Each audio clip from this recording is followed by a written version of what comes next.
program was made possible by these sponsors.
Welcome to our weekly program, BelAhdan, the show that brings the other side of Arab American to your living room. The mainstream media, they give you the hard side of Arab America. We give you the soft side. And speaking of soft side, it's art, music.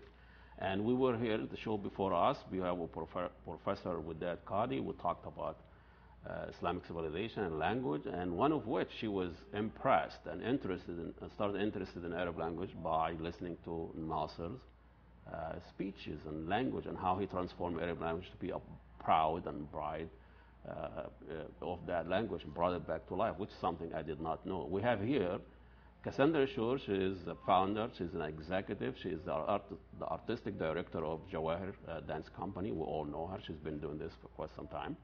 And she also talked about how Nasser really affect dancing in Egypt, and I would like to hear that. I wasn't planning to ask you that question, but welcome to BelAhdan. We have you maybe once a year to come and talk about dancing, something I know nothing about, and I cannot do, and I cannot communicate with my body to have a master any organized movement. Yes, but Ahmed, before I answer your question about Nasser, I do have to say that one of our guest artists that's coming is a Egyptian man who's he actually does a lot of good educational work about Arabic dance and music for American dancers. And one of the things he's going to do while he's here is teach a men's dance. Men's stick dance, tahtib. You know, so, yes. So you're perfectly welcome to come and try to learn how to dance if you like to.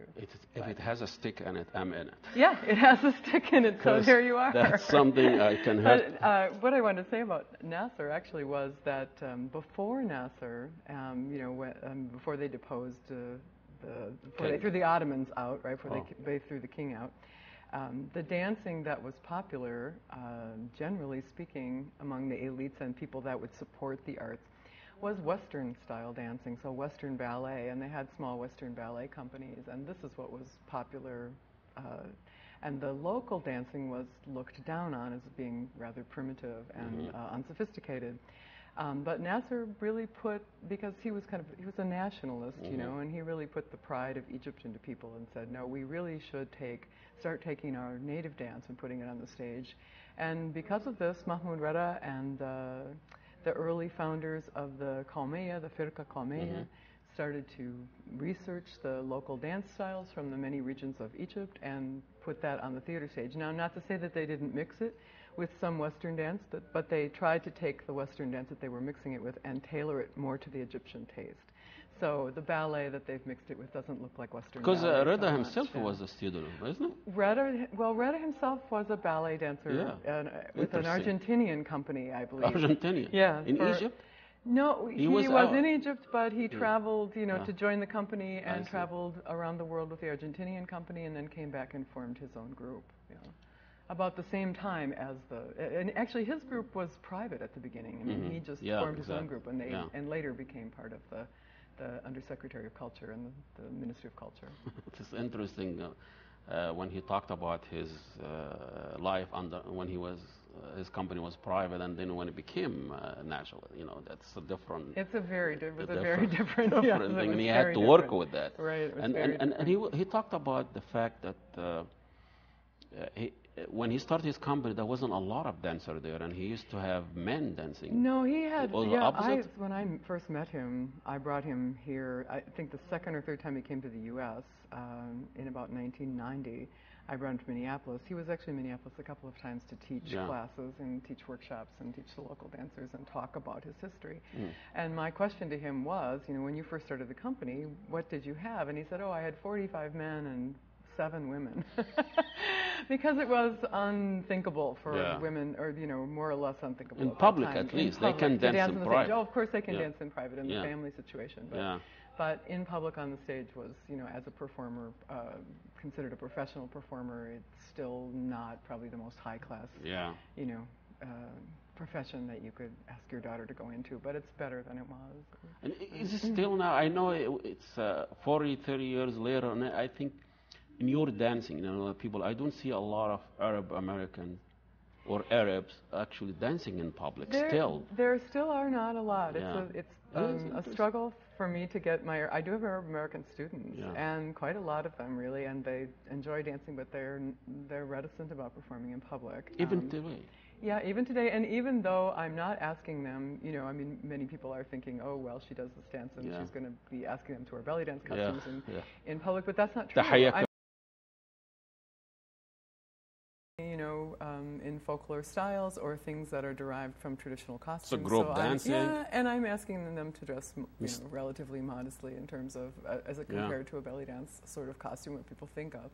But it's generally the family is not comfortable oftentimes still with it. Family here? Yeah, a family here even, It still happens. I mean, there are a few exceptions to the rule.